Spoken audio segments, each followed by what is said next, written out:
అలా ప్రతి రోజు ప్రతి పండగకి ఒక అంతరాత్మ అని తెలుసుకోవడం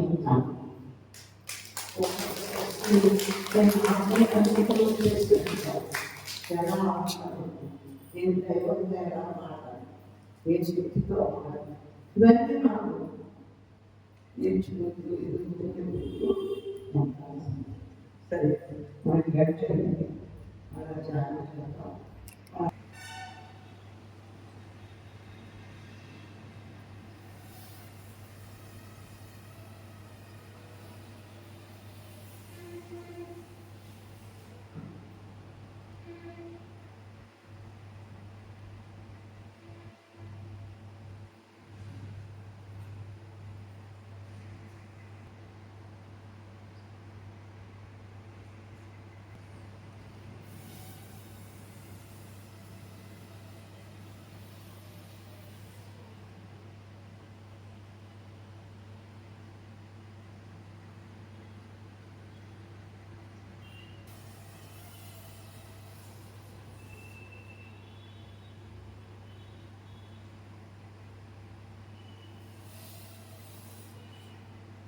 మనం ఎదగాలని ఎన్నో విషయాలు తెలుసుకున్నాం. ఆ ఎదగాలని ఎన్నో విషయాలు తెలుసుకున్నాం. ఎదగడానికి ఉన్న కారణాలు మూడు. ఒకటి బంధం, రెండు బాధ, మూడు భయం. ఈ మూడిటి వల్లే ఎదగడం ఆయన కోసం పోతాం. అన్నీ చేయాలని సాధన తెలుసు, మోక్షం కావాలని తెలుసు, కానీ ఆచరించడానికి ఈ మూడే కారణాలు. ఒకటి బంధం, రెండు బాధ, మూడు బంధం ఎలా ఏర్పడతాయి. ఈ బంధం ఎలా ఏర్పడుతుందంటే మనకి మనస్సుకి ఎక్కువ ప్రాముఖ్యత ఇచ్చింది, శరీరానికి ఎక్కువ ప్రాముఖ్యత ఇచ్చినది. అంటే మన మనస్సుకు సంబంధించిన నువ్వు దేని మీద మనసు కోరుకున్నావు దాంతో ఇప్పుడు మన పిల్లలే ఉంటారు, మనం ప్రేమిస్తున్నాం, వాళ్ళ కోసం ఎక్కువ త్యాగం చేస్తాం. అది గడ్డు ఆ బంధువులే పిల్లలు చాలా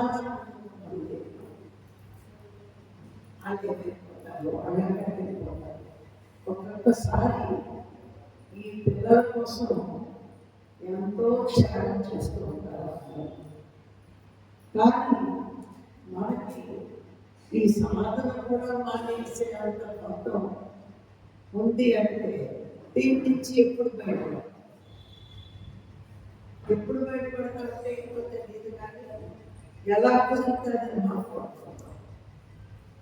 ఎందుకంటే వారిని పూర్తిగా మొదలుకొని చెప్పాము, కానీ ప్రతి దాని మీద గమనం ఏర్పరచుకుంటే మనం సాధన చేయలేకపోతాం. ఇప్పుడు వాటి ఏదైనా చిన్న ఆరోగ్యం వచ్చింది, అందులో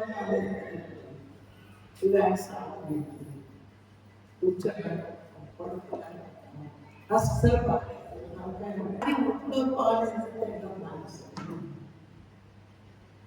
ఇంట్లో పాలు ఏది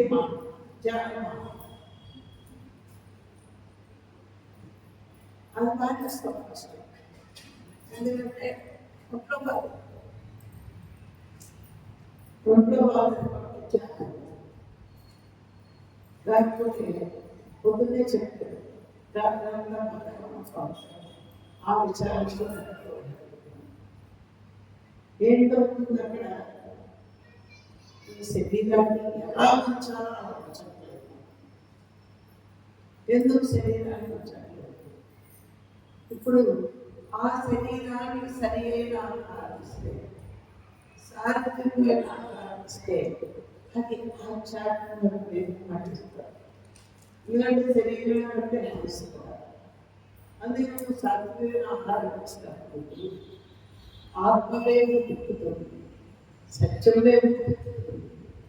కానీ మనం ఏం చేస్తున్నాం? శరీరానికి వీటిని ఇస్తాం. ఒక పండుగ వచ్చిందనుకోండి, తినవలసిన దానికంటే ఎక్కువ తింటాం, ఎక్స్ట్రా ఉంటున్నాం. అవి పాడేముంటాయేమో అది ఏమైంది? అమితమైన ఉంటుంది. నేను అంతే అంతే ఎక్కువ వేసి నేను పని చేయను. పని చేయమంటే ఏం చేస్తా? అప్పుడు ఆలోచనలు వస్తాయి. ఎందుకు వస్తాయి ఆలోచనలు అంటే రెస్ట్ తీసుకుంటుంది. ఇంకా అనిపించట్లేదు, నాకు కెపాసిటీ దాటి ఇస్తాను. అప్పుడు ఏమవుతుంది? జాగ్రత్త అక్కడ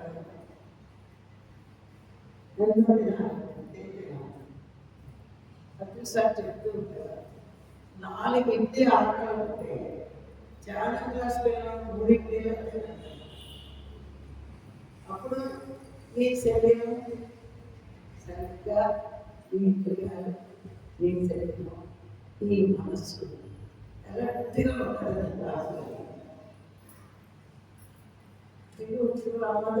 చక్కగా స్వీట్ 3 చూస్తాడు.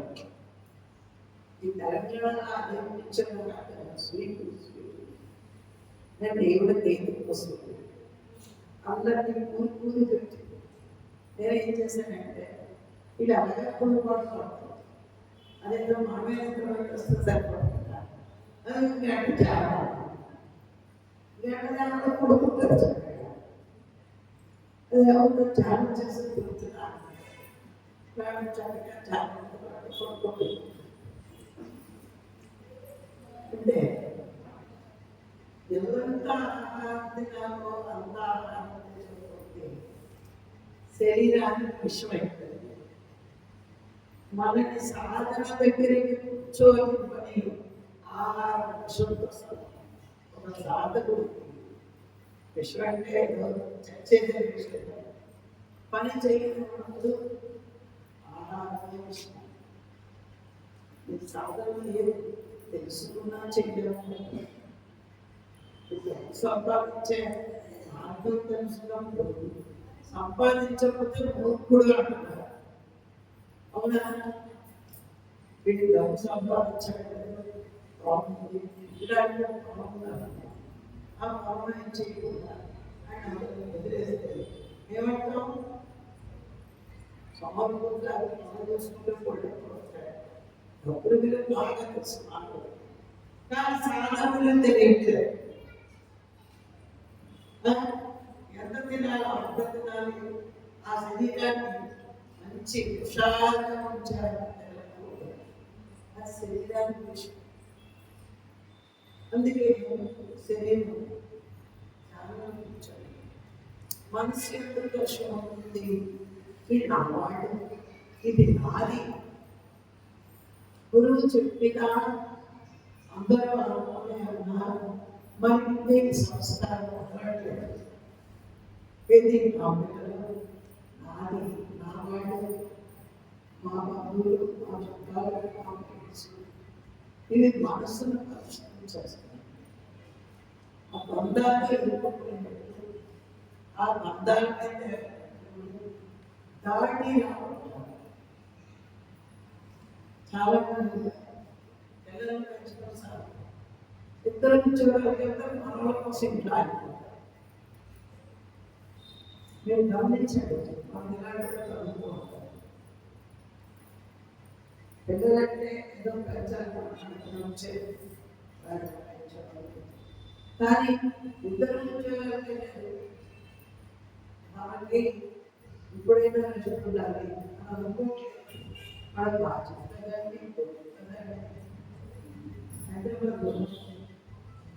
డిఫెన్స్లో దానికి వాళ్ళు బాగా క్లాసులు చెప్తారు.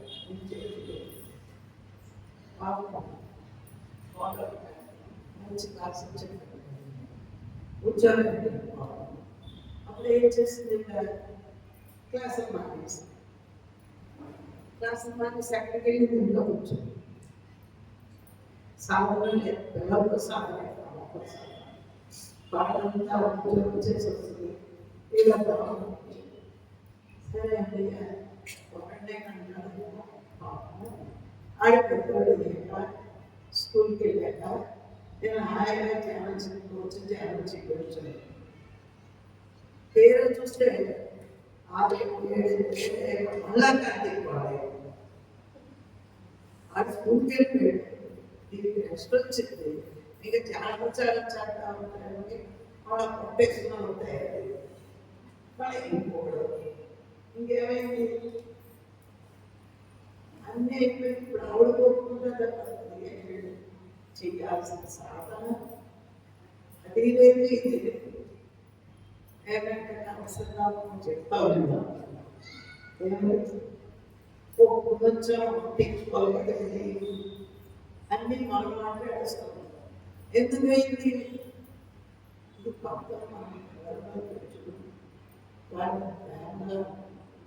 డబ్బు మీద ఆశ, డబ్బు మీద ఆశ లేకపోతే నీ పిల్లలు పెంచుకొని హోమాన్ని లేకపోతే బంధం దేని మీద పెంచడానికి డబ్బు మీద ఉద్యోగం చేయడానికి లేదు ఇంటికి బాధ్యత మనకు వస్తున్నారు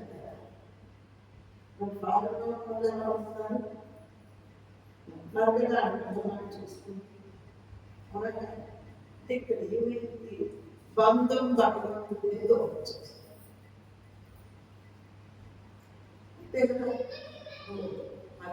ఎన్ని చేయాల్సిన సాధన ఆపేసి అలా పెంచుతూ ఎలా పెట్టేశారు. ఇద్దరికి బోర్డు చెప్పారంటే ఎగ్జామ్స్కి వచ్చేసారు. మళ్ళీ నేనంటాను పర్మిషన్కి వచ్చిన అది చాలా చూసుకున్నాను.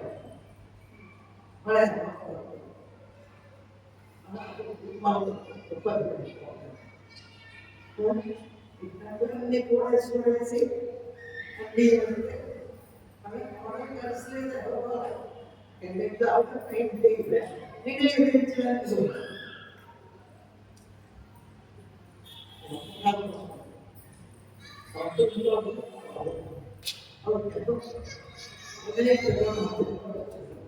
నేను ఉంచుకోవాలంటే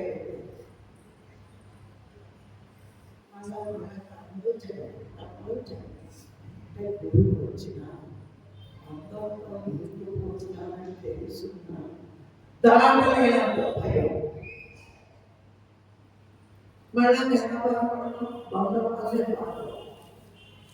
అయ్యో సాధన నేను సాధన చేయగలుగుతున్నాను, నేను క్లాసుకి వెళ్ళాలనుకుంటున్నాను. పత్రిక చూసిన తర్వాత ఇంకా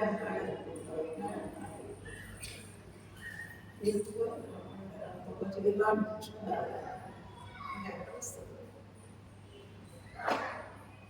ఫస్ట్ టైం ఒక అది అనగనగా ధైర్యం ఉంటే ఎంత వెళ్ళిపోదు కదా.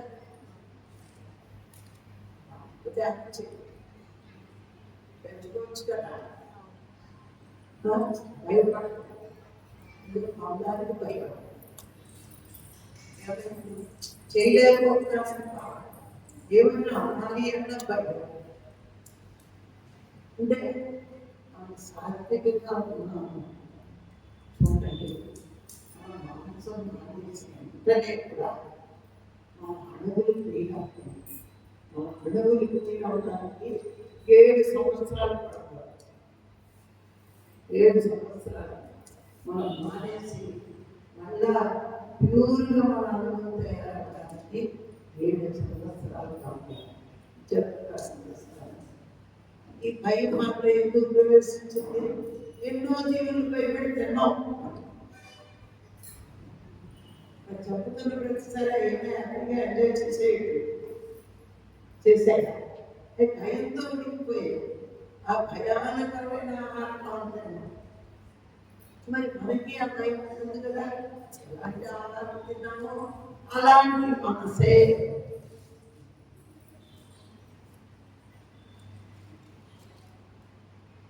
కలుషంతో కూడిన ఆహారం తింటే కలుషం. భీష్ముడి దగ్గరికి లాస్ట్ అప్పసైనప్పుడు ధర్మం గురించి చెప్పడానికి కృష్ణుడు అడిగారు. ధర్మం అంటే ఏంటో నాకు బాగా చెప్పాడు, నాకంటే గొప్పగా భీష్ముడు చెప్తాడు అని భీష్ముడి దగ్గర తీసుకెళ్తుంటే అప్పుడు చెప్పడం మొదలుపెట్టేటప్పటికి అన్ని ధర్మాలు చెప్పేశాడు. చెప్పేశాక అన్నీ విన్నాక తక్కువ నమ్మింటాడు.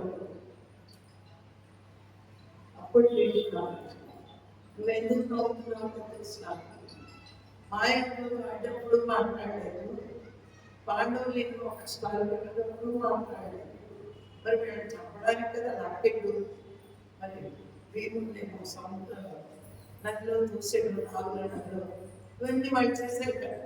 నిండు కొలువులో వాడకి చీరలో వస్తే మాట్లాడి ఇప్పుడు ఈ ముసలోడు ధర్మాలు చెప్తున్నాడు అని అడిగాడు. నేను ఎందుకు అప్పుడు అనుకున్నాను తెలుసా, అధర్మపరమైన అధర్మపరమైన తిన్నా పరువుల ఇంట్లో మరి నా విద్యార్థం చేస్తున్నా మనసు అక్కడ అధర్మం జరుగుతున్నా మాట్లాడలేదంటే నేను మాట్లాడలేదు. ఎందుకు ఏ ఆధారంతో నా మనసు నిండింది, అధర్మం జరుగుతుంది. మరి ఎప్పుడో ఆలోచన ఎప్పుడు అధర్మమే కదా. మరి అలాంటి ఇంట్లో భోజనం తిన్నప్పుడు నా మనసు అలాగే.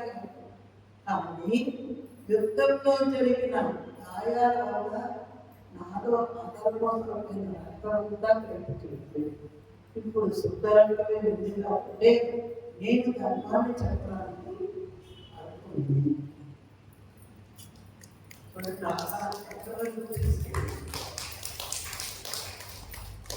అందుకే సంధికి వచ్చిన కృష్ణుడు దుర్యోధనుడితో ఉండగా అక్కడ అధర్మం జరుగుతుంది కాబట్టి ఆ ఆహారం నేను ముట్టుకోను అని మిత్రుడు ఇంటికి వెళ్ళాడు. అంటే మన భారత భాగవతాలు చదివినప్పుడు ఇలాంటి చిన్న చిన్న స్వల్పాతి స్వల్పమైన విషయాలు మనం గ్రహిస్తే మనం ఎలా బంధంలో వెళ్ళిపోతున్నాం, ఎలా బాధలు పడుతున్నాం, ఎలా భయపడుతున్నాం, అవి కూడా దాటగలిగేంత ధైర్యం కూడా రావాలంటే సాధన చేసే శక్తిని పొందాలి. ఆ శక్తి వస్తుంది. మరి ఎవరు నాన్న ఎదిరించలేదా?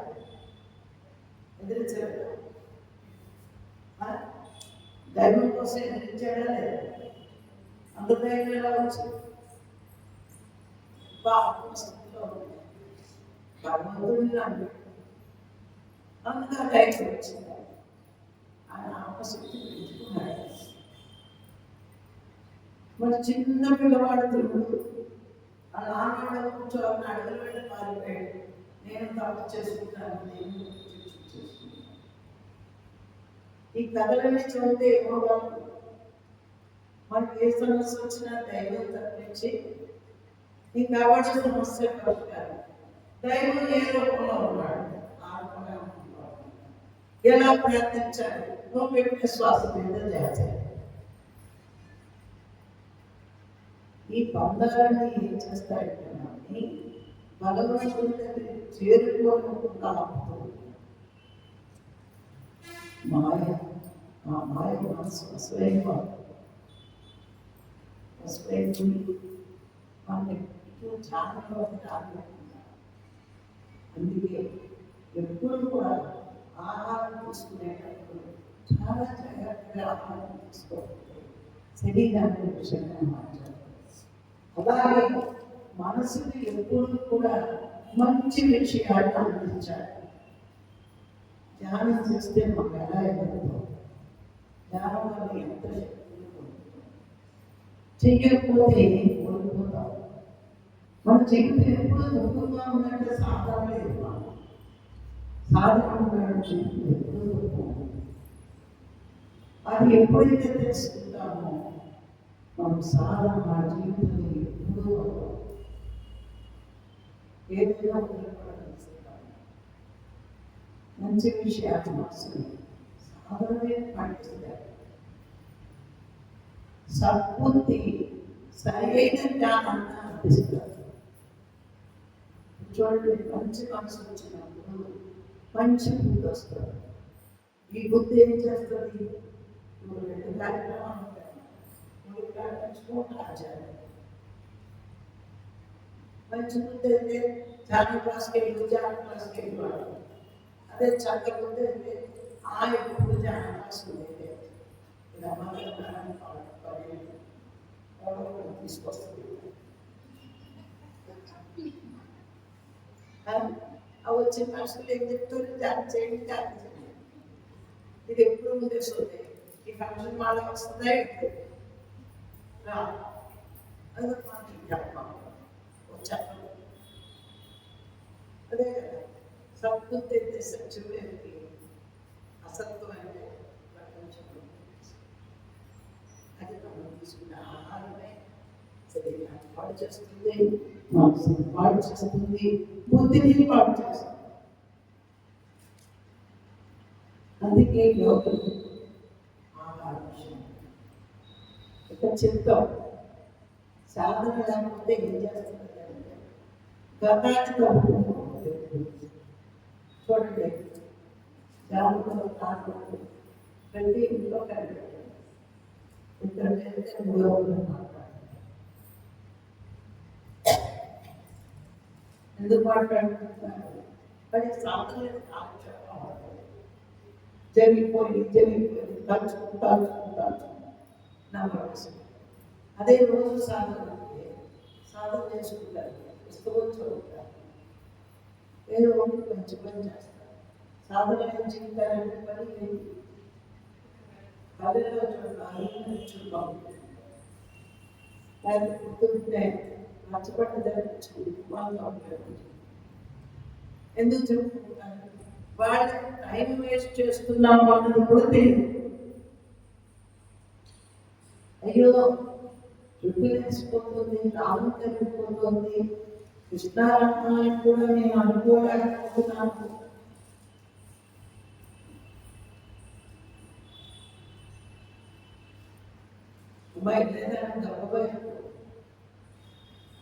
అది వాళ్ళకి అనిపించదు. కాలాన్ని సద్వినియోగం చేస్తున్నాడు. 1 నిమిషం దుర్వినియోగం అయితే బాధిస్తాడు. చూడండి, ఓట్లు పెట్టిన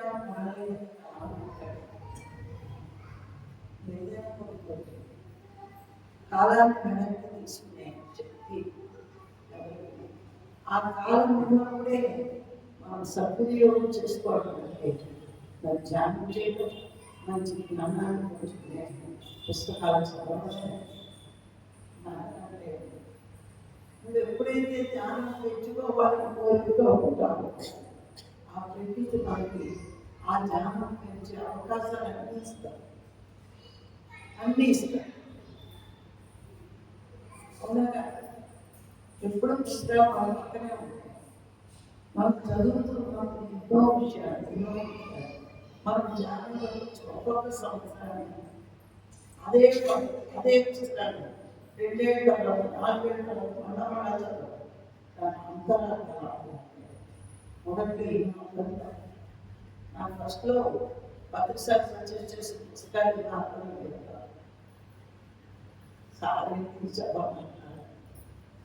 కానీ ఒక 2 ఏళ్ళు 3 ఏళ్ళు 4 ఏళ్ళు అంతరాలు.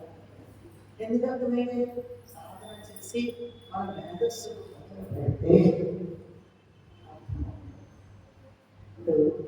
ఎల్కేజీలోనే కొంచెం ఎదిగాక చెప్తాను. అలాగే మన మేధస్సును కూడా కొంచెం పెంచుకుంటే ప్రతి విషయం మనకి. అందుకే సాధనలోకి రాకముందు ఎలాంటి జీవితం జీవించినా ముందు మనం ఈ బంధమే నన్ను భగవంతుడు దూరం చూపిస్తున్నాం. ఇప్పుడు లోన ఏమో చేయాలి, బయట ఏమో పొందలేదు. అప్పుడు తర్వాత ఏమవుతుంది, చేయలేకపోయానేమో అని లోన ఇది బాధ. పోని ఒకవేళ తెగించి చేస్తామంటే వాడే మోసుకుంటాడు. ఈ బంధంలో బాగా ఉంది, బయట అందుకని బంధాలను ధైర్యం ఉండాలి చెప్పడానికి. చూడు కారణం ఏంటంటే ఫస్ట్ స్టెప్ ధైర్యం చేస్తే బిడ్డగా చేరుకుంటారు. ఆ ధైర్యం చేయలేదనుకో మన పరిస్థితి అలాగే మన చుట్టూ యావకుంటాడు. ఎలా పోతే కాదు చేరడానికి భయం. కానీ రెండింటిని దాటుకుని చూస్తే కాసేపు తిట్టుకుంటానికి ఇది అన్నిటికీ కారణం ఆ మనసే. ఆ మనసును మనం ఎంత ప్యూరిటీగా ఉంచుకుంటాం అంత ధైర్యం. ఎందుకంటే మనసుకున్న తెలంగాణలో ఆత్మ, ఆత్మని మరపించేంత మందంగా మనసు తయారు. అప్పుడే ఆత్మ దానికి తేడా అంటే దానికి ఒక ఎవరితో వెళుతురు ఎక్కడి నుంచి వస్తారు, ఆ వెళుతురు రాదు కదా. మరి ఆ ఎవరితోటి ఇస్తే వస్తుంది.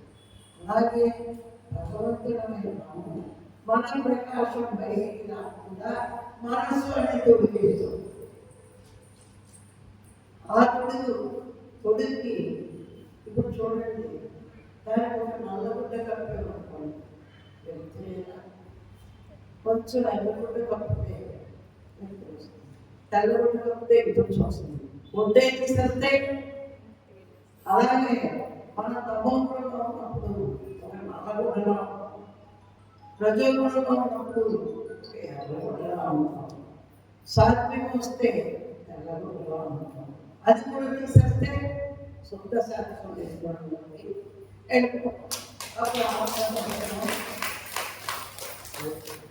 అందుకని మన మనసుకున్న గుణాలు ముందు మార్చుకోవాలంటే ఆ ఆహారం మనం తింటున్నది ఇది లవగుణం పెంచుతుంది, అంటే చెడుగుణం పెంచుతారా, సాత్విక గుణం పెంచుకుంటారు. సాత్విక గుణ ఆహారమే నేను సత్యాన్ని దగ్గర చేస్తున్నాను. అందుకే సత్వంగా ఉన్నాను అంటే నీకు భగవంతుడు నచ్చితే నువ్వు సత్వగుణంగా ఉన్నాడు. ఆయన కోసం నువ్వు ప్రయత్నిస్తే శుద్ధ సాత్వంగా ఉన్నాడు. ఆయన లక్షణాలు నీకు వస్తే భగవంతుడు.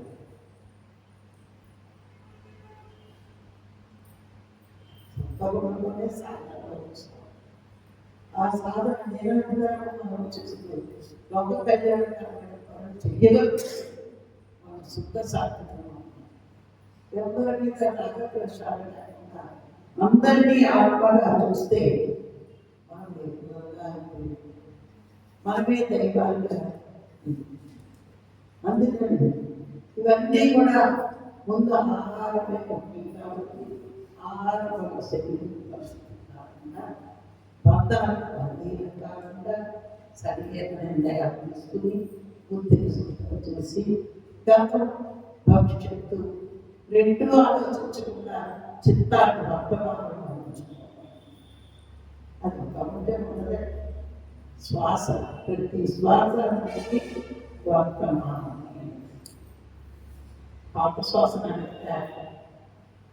శ్వాస రాకుండా జరుగుతున్న శ్వాసను గమనిస్తే వర్తమానంలో ఉంటే.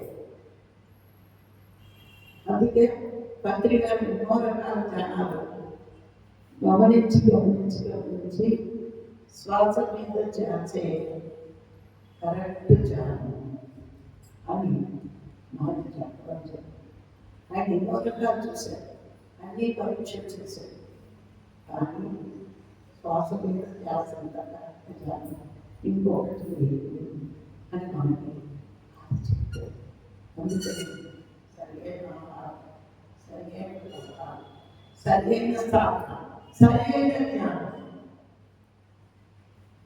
సరైన ఆహారం, శాఖాహారం, సాత్వికాహారం, సరైన వ్యవహారం అంటే మాకు మానవుడిగా జీవిస్తున్నాం కాబట్టి పరోపకారం.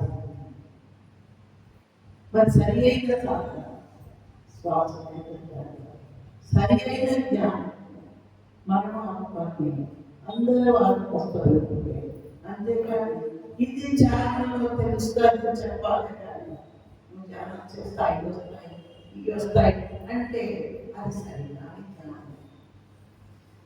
నేను ఆత్మని పరమాత్మని స్వరూపం. ధ్యానం భగవంతుని తెలుసుకోవడానికి కానీ అన్ని పోలీసు తెచ్చేసుకోవడం అవి కోరుకోసుకుంటారు. ఆ కోరుకుంటే రాక్షసమైన వేదాంత సారభూష చెప్పి కోరికతో చేసే ధ్యానం రాక్షసుడు. కోరిక లేకుండా దైవం కోసమే చేసే ధ్యానం దేవతాచారం. మరి దేవతల వెనకాలన్నాడా దైవం రాక్షసుల వెనకాలన్నాడా? రాక్షసుడికి ఎన్నో వరాలు ఇచ్చేవాడు కానీ ఆయన ఎప్పుడు ఎన్ని వరాలు ఇచ్చినా దేవతల వైపు వీళ్ళకి చేయబడుతున్నట్టు చేస్తారు. గమనించుకోండి. కోరిక లేకపోతే వ్యవసాయం, కోరిక ఉంటే ఇచ్చేదిగా చూసుకోవాలి. దైవం పక్కన ఉంటే కష్టాలుగా భరిస్తూ చివరికి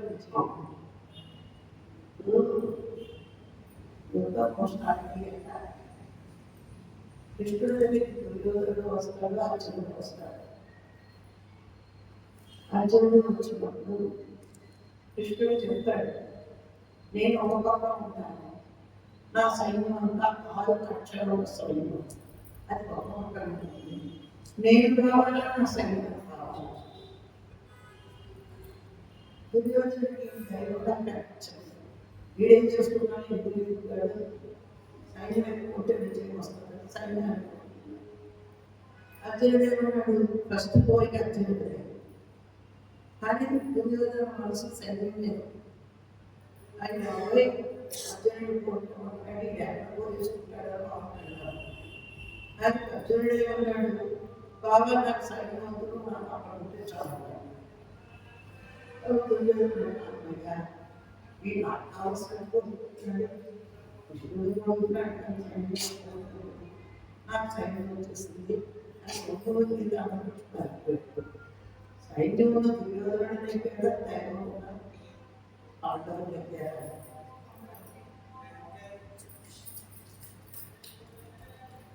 ఏం కావాలి?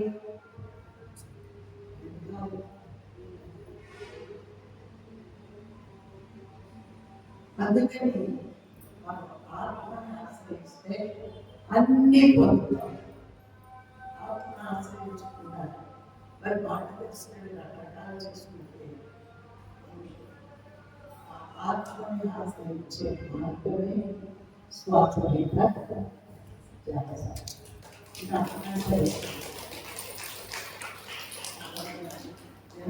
ఎన్ని చెయ్యలేదు. ఎన్నో తెలుసుకుంటాం, ఏమి మొదలవుతాం.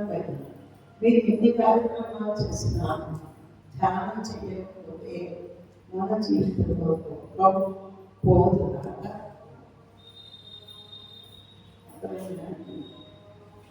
మరి ఈ అవకాశాలు ఇచ్చింది అందరికీ మరొకసారి